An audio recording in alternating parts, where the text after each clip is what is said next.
이 축구의 시대, 정몽규 회장의 이제 축구계에서의 30년을 다룬 책을 제가 한번 읽어봤는데 완독을 했거든요. 이렇게 중간중간 제가 확실하게 체크를 하면서 완독을 했습니다. 일단 한마디로 얘기하자면 이 책을 읽으면서 확고해진 생각은 한국 축구를 망치고 있는 사람이 너무 명백하게 정몽규 회장이다. 정몽규 회장이 빨리 물러나야 우리 한국 축구가 더 발전할 수 있겠구나 라는 게 이 책을 읽으면서 느껴집니다. 어떤 거냐? 일단 당연히 자서전이니까 본인의 입장에서 썼을 거예요. 근데 일단 본인을 방어하는 얘기를 되게 많이 해요. 나에 대한 비판은 과도하다. 축구협회장만큼 주목도가 높고 비판의 대상이 되는 자리는 없다. 어떤 얘기가 있냐면 국내에 수많은 체육단체장 가운데 축구협회장만큼 여론의 비편 대상이 되는 자리는 없다. 월드컵이나 아시안컵 등 주요 대회에서 대표팀이 부진하면 온 국민의 원성을 들어야 된다. 어떤 종목도 국가대표팀이 성적이 나쁘다고 해서 회장 퇴진을 요구하진 않는다. 이럴 때마다 국가대표팀 감독과 협회장이 국민 욕바지가 아닌가 하는 생각도 든다. 그러면서 이런 얘기를 합니다. 협회장의 임무는 국가대표팀 경기를 통해서 국민을 기쁘게 해줘야 되는 거다. 근데 이거는 애초에 불가능합니다. 왜 불가능하냐? 일희일비하기 때문에. 축구가 항상 이길 수가 없기 때문에 기쁨을 매번 드리는 건 불가능하다. 이거 계속 자기 방어적인 말이잖아요. 한마디를 하자면 경기를 졌다고 해서 욕하는 게 아니에요. 미래가 없이 지니까 감독도 이상하게 선임하고 한국 축구에 미래가 없는 것처럼 이제 보이면서 패배를 하고 성적이 안 나오니까 그래서 욕을 하는 겁니다. 그런데 이거는 불가능한 임무다 라는 얘기를 했고요. 그러면서 대인배 같은 얘기를 써놔요. 본인이 대인배다. 어떤 얘기냐? 내가 욕을 먹으면서도 한편으로는 고마운 마음이 든다. 쏟아지는 비판도 축구에 대한 사랑과 열정의 또 다른 표현 아닐까? 그래서 국제대회 결과만으로 협회나 회장에 대해서 비난이 쏟아지는 건 이해한다. 하지만 속상하다. 이렇게 일단 이야기를 했습니다. 그리고 그 밑에 어떤 얘기가 있냐면요. 벤투 감독 때 일본전에서 0대3으로 패배한 다음에 사과를 했다. 그런데 친선 경기 패배로 사과문을 내는 건 극히 이례적이지만 여론이 너무 안 좋아서 사과하는 것이 필요하다고 판단을 했다. 그리고 이 사과가 내가 책임을 지고 이런 매듭을 짓지 않으면 다음 단계로 나가기 어려울 것 같아서 내가 직접 나서서 사과를 한 것이다. 그래서 사과를 할 때마다 우리 축구가 되게 독특하다. 팬들이. 정말 축구라는 이 종목이 독특하다는 것을 실감을 했다. 어느 종목의 단체장이 이렇게 사과를 많이 하냐? 라고 써 있습니다. 직접. 사과를 하는 이유는 본인이 잘못해서 사과를 한 건데 탓을 하는 거예요. 너무 유난이다. 이게 진짜 최악인 게 뭔지 아세요? 벤투 감독 때는 평가전에서 패배했다고, 일본전에서 패배했다고 사과를 했다. 근데 이때의 문제가 뭐냐면요. 이때가 코로나 기간이었어요. 코로나 기간이었고 6월 달부터 월드컵 예선이 시작되는 그때였습니다. 그런데 3월 달 A매치가 취소가 됐어요. 그래서 A매치를 안 잡아도 됐거든요. 그리고 당연히 유럽파 선수들이 소속팀에서 아니 코로나 시기인데 국가대표팀 차출을 안 해주죠. 그런데 그때 당시에 일본의 축구협회에서 한국축구협회에 제안을 했습니다. 월드컵 예선을 이제 앞두고 한번 하자. 우리 홈에서 심지어. 근데 한국축구협회가 이것을 수락을 했죠. 본인들이 수락을 해서 이런 사태가 벌어진 거예요. 그리고 그때 일본은 유럽파를 모두 섭외하는 데 성공을 한 상태에서 제안을 했습니다. 우리는 유럽파가 아무도 안 가고 일본은 모두 유럽파가 왔어요. 근데 그때 우리가 당연히 유럽파가 아무도 없는데 벤투 감독이 막 이강인 제로톱 쓰고 그랬단 말이에요. 그때 이제 0대3으로 진 거예요. 근데 우리가 왜 이거 가지고 사과를 해야 되냐? 모르겠다 라고 써 있습니다. 어이가 없는 얘기들이 많이 써 있고, 그리고 쭉 내리면 뭐가 있냐? 아시안컵 때부터 또 이제 변명이 시작돼요. 이 아시안컵에 대한 변명. 이 아시안컵이 왜 이 정몽규 회장이 변명을 해야 되냐면 클린스만 감독을 잘못 선임하면서부터 벌어진 일들이잖아요. 그래서 이제 아시안컵의 실패가 결국에는 감독의 역량 부족 이렇게 비판을 많이 받았죠. 그런데 그것을 본인의 잘못이 아니고 협회의 잘못이 아니다 라는 것을 이제 얘기하기 위해서 아시안컵과 클린스만이 억울하다 이런 얘기가 굉장히 많이 나옵니다. 근데 여기서 떨어진 이유가 뭐냐? 이강인과 손흥민이 싸워서. 그리고 이강인과 손흥민이 싸웠던 이유는 한국 사회의 문화가 클린스만 감독이 내세웠던 자율적인 그런 분위기와 안 맞아서. 그게 핵심이에요. 내 탓이 아니다. 협회의 탓이 아니다. 그래서 이런 얘기 나와요. 내가 원팀이 되어야 된다고 선수단 앞에서 내가 직접 얘기했다. 선수들에게 원팀이 되지 못하면 절대 우승할 수 없고 훌륭한 선수보다는 원팀이 되는 것이 우선이라고 내가 강조했다. 그런데 선수들이 싸울 줄은 몰랐다. 클린스만의 선수 관리가 어떤 선수에게는 자유지만 어떤 선수에게는 방종으로 비춰졌을 것이다 라고 이야기를 합니다. 그러면서 되게 노골적이에요. 이 얘기까지 자세하게 썼습니다. 경기 당일날 고참 선수들이 이강인을 출전 명단에서 빼달라고 요구를 했다. 그래서 클린스만 감독이 그런 고참들에게 뭐라고 했냐면 이강인은 너희의 막내 동생 같은 나이가 아니냐. 근데 이강인을 빼면 너희들도 평생 후회하게 될 거다. 만약에 이강인이 경기장에서 제대로 플레이를 못하거나 최선을 다하지 않는다면 내가 교체하겠다 라고 설득을 했다고 한다. 클린스만이. 그런데 여기서 이 경기가 끝나고 요르단전이 이렇게 잡음이 많았다. 사실은. 그런데 이렇게 써 있습니다. 팬과 국민들은 경기가 끝난 다음에 대표팀과 감독, 협회와 회장을 비난을 했다. 그런데 대부분의 사람들은 경기 전에 벌어졌던 손흥민과 이강인의 싸움 이런 상황에 대해서는 전혀 모르고 있었으니까 아마 요르단전의 무기력한 플레이에 대해서 분노했을 것이다. 어이가 없어요. 이게 뭔 소리야. 결국에는 선수들의 문제 때문에 우리가 그 요르단전 졌다는 거예요. 전술적인 문제 이런 클린스만에 대한 문제 이런 거는 한 챕터도 안 나옵니다. 한 줄도 안 나와요. 어떻게 나오냐면 클린스만의 단점은 내가 여기서 모든 것들을 다 종합해서 클린스만 선임했다. 이렇게만 나와요. 단점도 들었는데 그건 다 내가 종합해서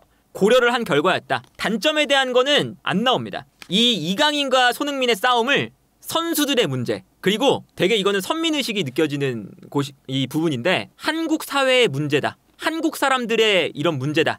라고 훈계를 합니다.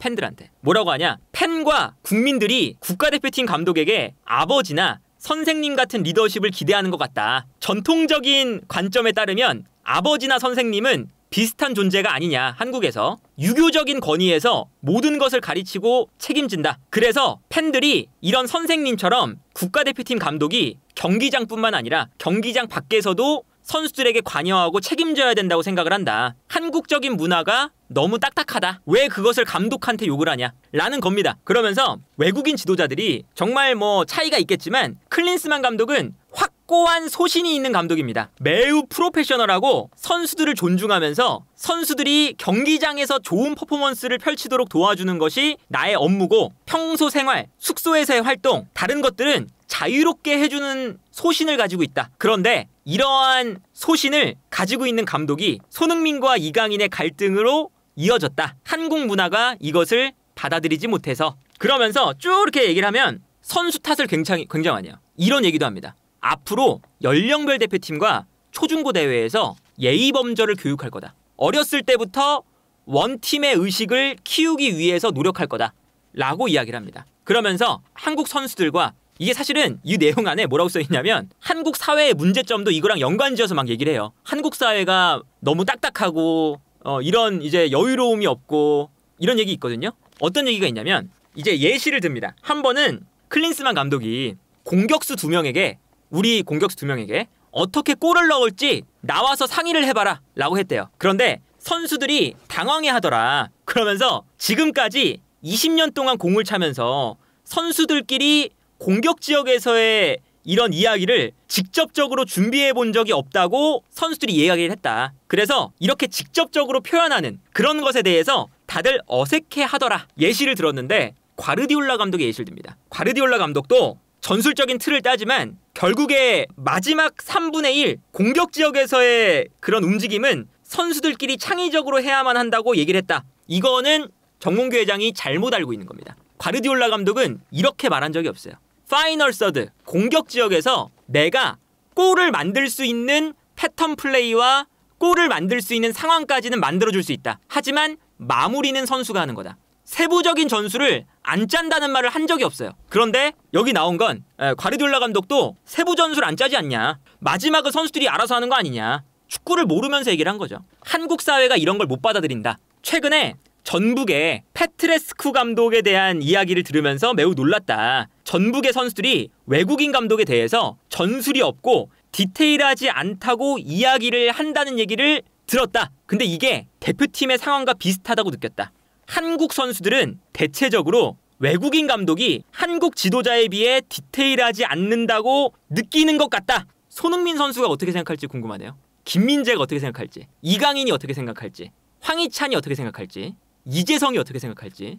직접 분데스리가 프리미어리그에서 최고의 감독들에게 지도를 받는 선수들이 이 얘기를 보면 어떨까요? 한번 A매치에서 이강인 선수가 경기를 하다가 내가 오른쪽에서 뛰고 싶습니다 라고 직접 클린스만에게 얘기해서 클린스만이 그걸 받아들이고 위치를 바꿔줬다. 이거는 클린스만 아니면 누가 하냐. 한국 문화에서는 이런 얘기를 하면 나댄다고 비난받기 쉽다 써있어요. 그리고 상사들도 이런 제안을 쉽게 받아들이지 않아요. 하지만 클린스만 감독은 그런 것을 받아들이는 아주 유연한 감독입니다. 그래서 이런 얘기를 왜 했냐면 이런 딱딱한 그런 상하관계, 딱딱한 그런 문화를 가지고 있는 한국 축구가 만들어낸 문제가 바로 손흥민, 이강인 싸움이다.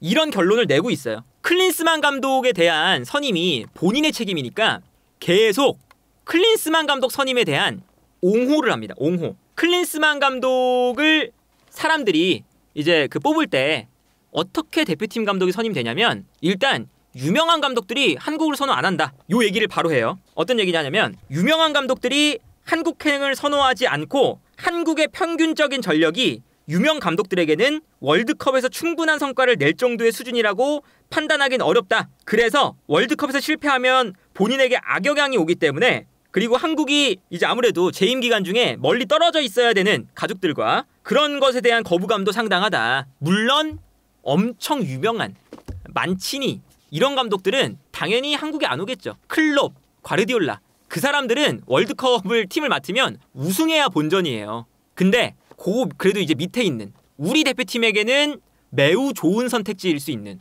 제시 마치, 바그너, 포엣 이런 감독들 오고 싶어 했습니다. 예, 우리 대표팀의 전력이 좋기 때문에 이것도 축구를 협회장을 하는 사람이 이 정도까지 모르는지가 사실 놀라워요. 협회장까지 하는 사람이. 왜 그러냐면 그 밑에급 감독들이 제시마시 요 정도 감독들이 우리 대표팀을 맡고 싶은 건 이변을 일으킬 수 있을 만한 최고의 팀이거든요. 월드컵에 갔을 때. 이변을 일으키면 본인이 다시금 유럽으로 돌아갔을 때 이변을 일으킨 감독 이렇게 아주 극찬을 받을 수 있거든요. 그렇기 때문에 오고 싶어하는 감독 많다고 알려져 있습니다.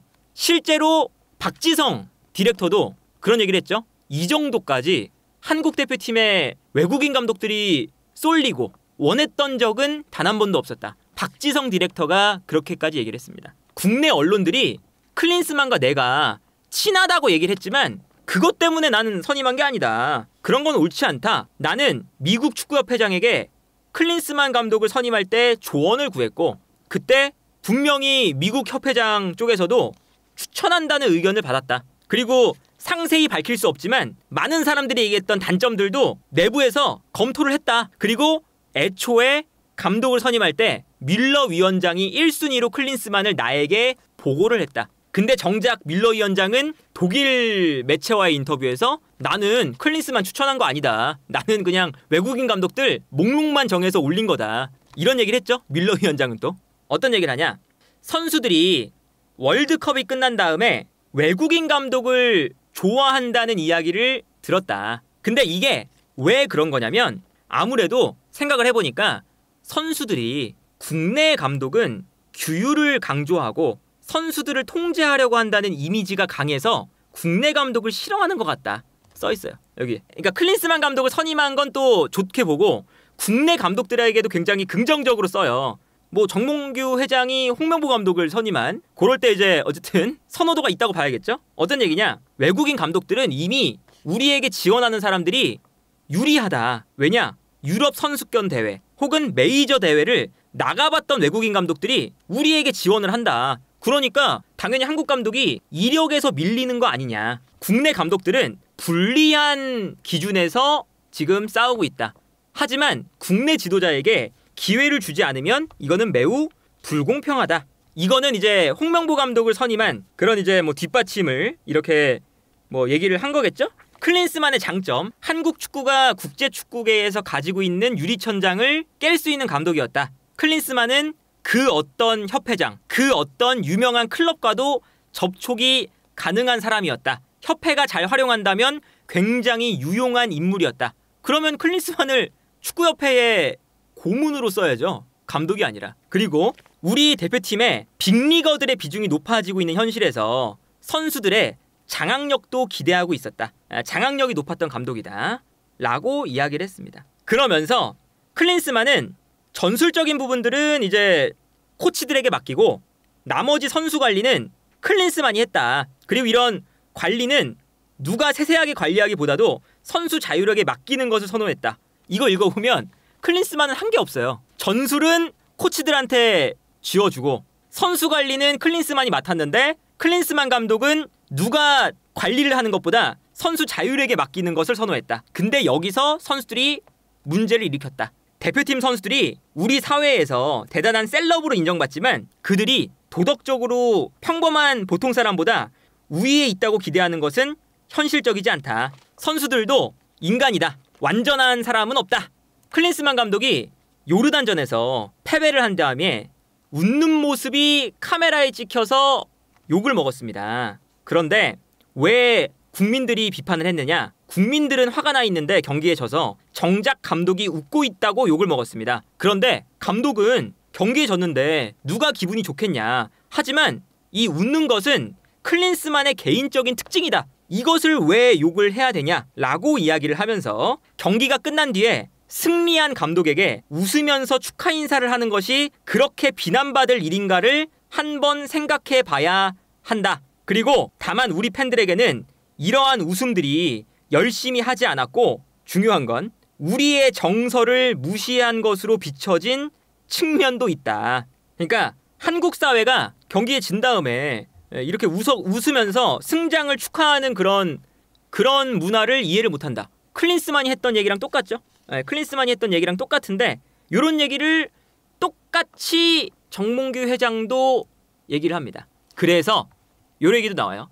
MIK 한국 축구의 철학을 정립할 때 팀워크를 해치는 행위를 줄이기 위해 노력한다. 아시안컵 실패, 클린스만 감독의 실패 이런 것들을 내 잘못이 아니다. 한국 사회의 문제다. 선수들의 문제다. 라고 이야기를 하고 있고요. 하지만 감독을 선임하는 것에 대한 책임을 회장이 져야 된다. 궁극적인 책임은 회장이 진다. 모든 결정과 최종 책임은 모두 회장에게 있다. 결정하고 책임질 일이 있다면 꽁무니를 빼는 것은 독단이다. 근데 클린스만 감독을 선임한 책임은 왜 안 지는지. 이 자서전 자체가 왜 나를 이렇게 공격하냐. 절정은 내 별명은 대한축구협회의 일부 직원들이 나를 정과장으로 부르고 있다는 얘기를 들은 적이 있다. 나는 모르겠는데 밑에서는 그렇게 부르더라. 처음에는 내가 왜 정과장이지? 무엇을 뜻하는지 몰랐다. 근데 이게 무슨 뜻이냐? 협회 업무에 꼼꼼히 관여하기 때문에 정과장이라고 불리는 거다. 아마 직원들이 생각하는 이상적인 회장은 협회에 기여금을 듬뿍 내면서 업무에는 관여하지 않고 직원들에게 스트레스를 주지 않으면서 모두 일들을 맡기고 폼나는 자리에는 열심히 사진을 찍으면서 빛나지만 업무는 안 하는, 본인들에게 스트레스를 주지 않는 회장을 원할 것이다. 하지만 나는 한국 축구계에 들어설 때부터 연맹 총재를 맡았을 때부터 의전에 대해서는 관심이 없었다. 나는 나서기를 싫어하고 나를 알리는 홍보에 무관심합니다. 나를 알리는 홍보에는 무관심해요. 그래서 자서전을 썼는데 나는 홍보 싫어요. 내가 빛나는 거 싫습니다. 하지만 동시에 이 FA컵 때는 내가 이렇게 앞에 나와서 서고 싶고 월드컵이 안 좋게 끝났을 때 욕먹는 이 신태용 감독을 비롯한 2018 월드컵 때는 나타나기 싫고 성공적인 월드컵을 했을 때는 이렇게 나오고 싶어요. 아주 본인 위주죠. 매우 본인 위주고 본인의 이런 모든 것들을 방어하는데 대부분의 이야기를 쓰고 있습니다. 그러니까 이 내용을 쭉 읽어보면 주된 부분이 그거예요. 클린스만 감독의 선임, 아시안컵의 그런 실패 이런 것들을 사람들이 모르는 부분이 있다. 너무 도넘은 비판이 있었다. 클린스만도 좋은 감독이었다. 이런 얘기들. 이런 얘기를 보면서 결국에는 책임을 진다고 이제 뭐 책에서 나와 있지만 참 이 축구협회장이 책임을 질지 모르는 사람이구나. 이 축구협회장의 이런 이제 관점을 생각을 해봤을 때는 한국 축구의 발전을 가로막고 있는 사람이 정몽규 회장이구나 라는 게 이걸 보면서 100% 느낍니다. 100%. 정몽규 회장이 문제였구나를 이제 이걸 읽으면서 확고해졌어요.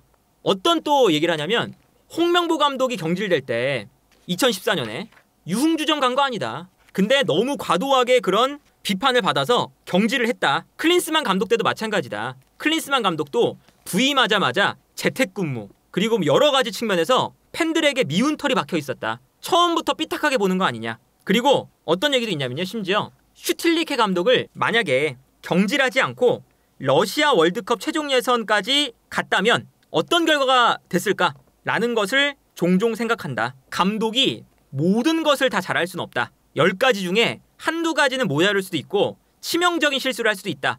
그리고 누구나 이런 잘못을 비난하기는 쉽다. 하지만 이 잘못에 대한 대책을 마련하거나 처방을 하는 건 어렵다. 누구나 실수를 한다. 하지만 한국의 이런 풍토, 한국 사람들의 이런 풍토라면 이러한 실수를 받아주지 않기 때문에 어려움을 겪고 실패를 경험으로 삼아 성공으로 이어나가기가 어렵다. 절정을 이제 말씀드리겠습니다. 절정.